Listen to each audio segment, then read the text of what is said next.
buildings are safe amid concerns about collapsing rack concrete as pupils return to classrooms today and tomorrow, with at least 150 schools in England at risk. Meanwhile, 872 migrants crossed the Channel in small boats on Saturday alone. That is the highest number on a single day this year, but astonishingly, not a record for a single day.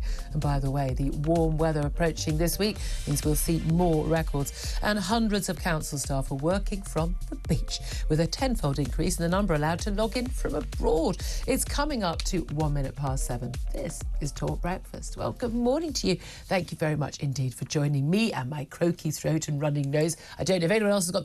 Apparently it's the thing, it's the summer cold or the September cold. Well, at least we are actually getting summer now. It's really nice of summer to turn up. Thank you very much. It's been a long wait, but it's been worth it. We're facing beautiful, beautiful, lovely weather over the next week in pretty much all of the country.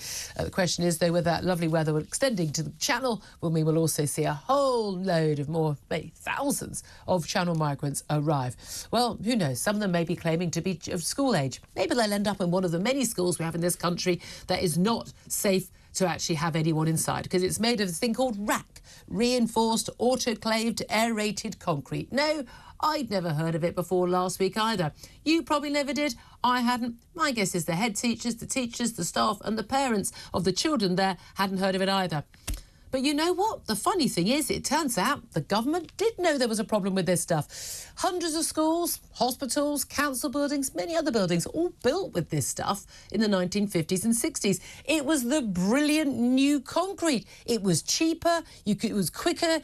Brilliant, let's use this stuff. Well, turns out, not so good after all. It's basically like building your schools out of an aero bar full of air. Trouble is, it can crumble and collapse at any moment. We know this because it's actually happened. A school and a hospital many years ago did actually see those problems. That led to some safety inspections and concerns in the late 90s. A report from the government basically saying a lot of these schools were unsafe.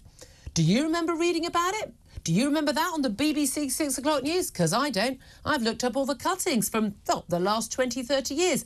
Not a single word on this mentioned in the Sunday Times. July last year, that's the first I've seen a mention. And now we're learning, as we learned just a few days ago, just days before children return to school this week, that 156 schools in England are known to be at risk. Many hundreds others we simply don't know and the schools don't know. And 104 schools have told you have to close some buildings or you have to move out completely, return your children to remote learning lockdown style for thousands of them because these schools are unsafe. How on earth did we get into this position? Are we a first world country anymore? This is the 21st century. How did we not know about this? How are these buildings being left there? And why are we being told by the Chancellor, Jeremy Hunt, in the BBC show yesterday, that they'll spend whatever is necessary to deal with this, spend what it takes, he said. And only a few hours later, Treasury officials are saying, oh, there's not any new money. So schools which have seen a per-pupil fall in funding over the last 20 years are going to be expected to just rebuild their schools from nothing? This is a joke. This is a joke. It's a sick joke and it's an unsafe joke. Because you don't know today whether your kids are going into school, into a classroom that could collapse on them any moment. And it doesn't appear that anyone in government had seemed to care about this. I'd love to hear your thoughts. Do get in touch. Tweet me at TalkTV, text 87222, put talk at the beginning of your message, and you can give us a call on 0344 499 1000. Before we go to our guest Geoff Barton on this, I want to bring in James Hill. He's a political correspondent at The Spectator. James, I think I've outlined the bare bones of this. This is an absolute shocking outrage, is it not? Yes, it is. And I think the question that will be asked is, what have ministers been doing on this over the summer? As you Not said, over the summer. What's anyone been doing about it in the last 20 years? Well, quite, but especially since they sent out that survey last year. And I think that, it's one of those difficult issues, as I say, affecting all different parts of the UK. But equally, I think Tory MPs are now asking is, where's the Education Secretary on this? Why has the handling, particularly in the last few days, been so bad? It's about, we believe at the moment, it's less than sort of 1% of schools that are affected or, in questions in doubt. But it's still really real concern for parents sending their kids back on the first day of term. Yeah, I mean, it's just like the next thing. It's the next thing that means kids aren't going to be in school. Well, let's talk about this with Geoff Barton. He's the General Secretary of the Association of School and College Leaders and kindly joins us now. Good morning to you. Good morning, Julia. Good morning. Well, we had all those conversations, didn't we, about children having to have remote learning because they weren't allowed to be in schools because of COVID. And finally getting them back to schools. We've actually had GCSEs and A-levels and getting life back to normal completely for everyone. And now thousands of pupils are facing remote learning as their schools are closed. When did you first hear about RAC, reinforced autoclaved aerated concrete? When did you first hear about this and the possible risk in schools? I have to say, in my case, I've really only heard about it in the last few weeks. We have specialists who will have been talking about, frankly, issues related to this. Asbestos was the fashionable thing to talk about, wasn't it, previously?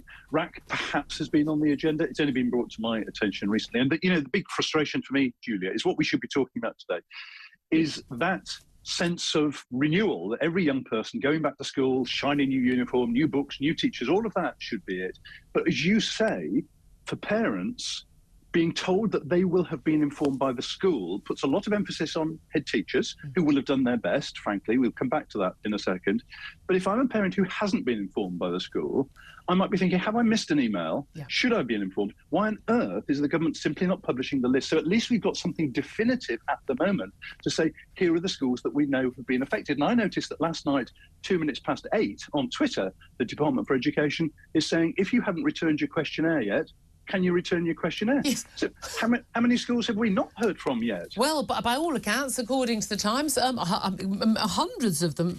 In June, more than 2,000 of the 14,900 schools surveyed had yet to return questionnaires about RAC. But that was in June, presumably some more. Government sources suggest that hundreds of schools were still to do so. So they have no idea whether their buildings contain the concrete or not. I mean, one would have thought there might be some sort of central records on these, but maybe not. Local councils might know. I imagine that this is an issue where schools have got goodness knows what to deal with, and then now you've got to try and find some paperwork from, I don't know, 40 years, 50 years, 60, 70 years ago to find out what on earth your building's made from. So presumably you're having to do a survey. Those surveys cost thousands upon thousands of pounds, and the whole school heads are thinking, is this a good use of my money? But the thing is, you see, I as you know, am a humble English teacher by background, a head teacher for 15 years. Suddenly I'm being asked to have a look at some diagrams to identify a certain type of concrete. As you say, it looks like aero. Now, that in one parallel universe just sounds silly, but of course the consequences of getting that wrong are very significant. I think that is a responsibility that a lot of my members are worrying about. And indeed, you know, one on Friday who runs a school was told at 4 o'clock on Friday, you're going to have to close your school on Monday, that is, not open it, because we're going to send a surveyor in and you're going to pay the cost of £750 for the surveyor. This is just utterly shambolic and I think unacceptable. I mean, last time I looked, we had 6-7 weeks where children were not in school when this could have been done. I find it up. I'm supposing everyone was just working from home on the beach in the Department for Education. Lots of head teachers do work a lot during the holidays, but where on earth was everybody dealing with this? It's crazy that this had to wait so long. The other issue is also, if schools are found to have this stuff, and as you say, you mentioned asbestos. That was something the Sunday Times highlighted yesterday. That actually, you've got your tiles. Everyone remembers those ceiling tiles at school, and then above that you've got this aerated concrete, and then you've also got asbestos. So if the aerated concrete collapses and crumbles, you've basically got asbestos everywhere. We know 40,000 staff, teachers and pupils will have actually died earlier deaths because of basically being affected by asbestos. Who is going to pay for these works? Because building schools ain't cheap. Let's have a little listen to what the Chancellor Jeremy Hunt had to say on Laura Kunsberg's show on the BBC yesterday. Here's what he said to her. We will spend what it takes to make sure that children can go to school safely, yes. And parents should know that. They should also know that we won't take any risks with their children's safety. So when new information comes to light, however awkward or difficult it is, we will act to make sure their children are safe. I mean, first of all, talking about the money side of things, Geoff Barton, only a few hours later, Treasury sources told newspapers there won't be any extra money on the education budget. It will have to come out the existing budget. Well, that budget has already seen a per pupil massive decline. Was it 8-9% in the last 20-odd years? So, 13 years, sorry. Where's that money going to come from to rebuild these school buildings? Absolutely good question. If you listen carefully, you'll hear the sound of hollow laughter from head teachers and others, because this isn't the first time this year that this has happened. When we finally managed to strike a deal on teachers' pay, you remember 6.5%, you'll remember what the Treasury said is that needs to come out of existing budgets. And what we were saying is you can't start raiding the further education budget, the special needs budget, the building schools budget, and we were reassured it wouldn't. So where exactly, if they've already raided the education pot once, where precisely do they expect this to come from? And partly it's capital costs, as you say. Partly it's not capital costs. It's, for example, the head teacher I was talking to yesterday here in Suffolk. She doesn't know today whether she's got to close 6 or 16 classrooms. She won't know till the survey's in. But she also doesn't know whether she's got a school canteen. Now, if she hasn't, what does she do? She pays for marquees to be put up? Yeah. And how long are we supposed to do that for? Yeah. Why on earth is the government not getting a grip of something like this? And we have seen, again, even the costs of for schools, as for everyone else, every shopkeeper, every publican, everyone's costs have gone up. The cost of, and then there was some extra money, but it doesn't go very far. Costs of heating, the cost of the food, the costs of keeping the lights on, the increased pay for staff, as you say as well. These things take a huge chunk out of that education budget already. Also, they do, but the only thing just to say on that, Julia, and this won't play well with publicans, etc. If I am a private business, then yes, I will cut costs, but I could put some charges up. I could take that risk. And we've seen that, If with a school budget, what do? The only things I can do are to make class sizes bigger, so I'm proportionately employing fewer teachers, or I have to get rid of some of my staff, teaching assistants, and who then is disadvantaged by that? The most disadvantaged. It always comes back to the most vulnerable being affected. And we've seen throughout, everything, from time immemorial, it's always the most disadvantaged people who lose out the most. Something else that Jeremy Hunt, the Chancellor, said in that clip we played about, we won't take any risks, with children's safety. I mean, if officials in the Department for Education have known about this risk since we certainly know late 90s onwards. So, by the way, this is a plague on everyone's houses. This was also an issue under Labour. But yes, the Tories have been in charge for a large part of that time, but certainly Labour in charge for a heck of a lot of it. They've been quite happy to take risks about it. The public haven't been told about this. That's what it feels like. Now, to their credit, I suppose, and there were all kinds of flaws with it, Labour had a programme, Building Schools for the Future, which was going to rebuild every secondary school by 2020. It was a hugely eye-wateringly expensive programme in the way that those things were. Wasn't it under PFI, same as the hospital, so ends up costing 3 times as much? But I remember as a head teacher in 2010, Michael Gove had just become Secretary of State, him announcing that they were going to cancel that Building Schools for the Future programme, and him doing it with a sense of glee. And I think we've got a sense of the chickens coming home to roost here, because we've seen the underinvestment in young people, as you say, through COVID, the recovery plan, etc. We've seen a much worse underinvestment in young people in terms of not doing something as basic as keeping the school estate safe. Yeah, and we do need to do that. And again, we see the state of an awful lot of schools. That said, again, I don't even. You know me, always happy to cast the blame where I see fit, and a government that says, "Oh, I don't know how this has happened." If you've been in charge for 13 years, then it's your responsibility. But at the end of the day, we were going through austerity from the banking collapse 2010 onwards. We have been going through COVID, the pandemic, all of that stuff. Labour had some very good years. There was a lot of money on the money tree at those times, and they didn't actually necessarily deal with all of this issue. Certainly, I was a political editor at the time. This story, never heard this term before, RAC. And this has not. I've looked at the cuttings. No one was writing about it. No one knew about it, and they were keeping that quietly under wraps. No question at all. Do you believe, honestly, this would be would have been any different at all under a different regime, under a different prime minister? Oh, I'd like to think so, Julia, because I kind of believe that public service should be about doing the right things rather than chasing the headlines. It would be nice to think that that army of civil servants were basically working their way through something as fundamental as knowing that a building material, as you say, from the 50s, 60s and 70s, which had a shelf life of 30 years, that there was a renewal plan. It would be so reassuring. Yeah, but hold on a minute. Then on that basis, you're saying, Tory ministers told civil servants whose job it is to provide that continuity to be sitting there going, look, I know you're new to the job, Secretary of State, and you've never been a teacher, you don't know anything about any of this stuff.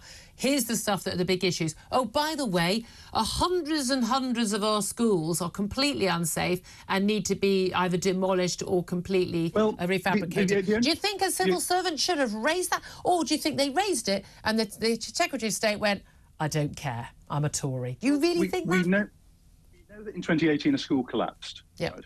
We know that the National Audit Office has identified 700,000 children, this is earlier this year, who they were concerned were at risk. We know that the Department for Education had this as the #1 concern on their risk assessment. The question is, so who was doing what? And that is a legitimate question today. It doesn't reassure parents at all. Indeed. If anything, it undermines the confidence of parents today. Absolutely. And that's why at least publishing that list would give some reassurance. And we also need to have a plan so that it's not just head teachers going and having a look at whether the concrete looks like an aero bar, but somebody with specialist knowledge, structural engineer or whoever it is, an army of them, needs to go and visit every potential school. Absolutely. Can I also ask you about the stats that have shown that 1 in 5 children are now regularly missing school? We've had this figure about 100, 150 children who are missing huge amounts of school. They're just basically not turned up since the pandemic. But 1 in 5 children regularly missing school, I mean, you know as well as I do the damage that does. If a kid misses the day you start doing trigonometry, if you miss the start of doing a new book in the English literature, children are just, they're just cast by the wayside. What needs to be done about this? Well, I mean, that is eye-watering, isn't it? That we're a fifth of young people. That's an issue across the UK, I have to say. In Wales, it's just as bad. Something has happened there in terms of the social contract between parents and schools. Parents have a responsibility. Sorry to say it so bluntly. You need your child to be in school. Well, it's a parenting failure, isn't it? To do. Yeah, I think it must be. But on the other hand, if a parent needs some support around that, if they need some reassurance about what will happen with their child at school, then school leaders are there to do that. And if your child's got mental health issues and so on, we know that that's been underfunded, but the most important part of mental health is the rhythms and routines of being in school, seeing your friends, re-socialising yourself, being less anxious about it. The anxiety will fade away by being in the place you need to be, which is in school. That's what we should be talking 100%. about today instead of crumbling schools. Geoff Barton, General Secretary of the Association of School and College Leaders, thank you as always for joining us. Thank you for that. 7:17 is the time.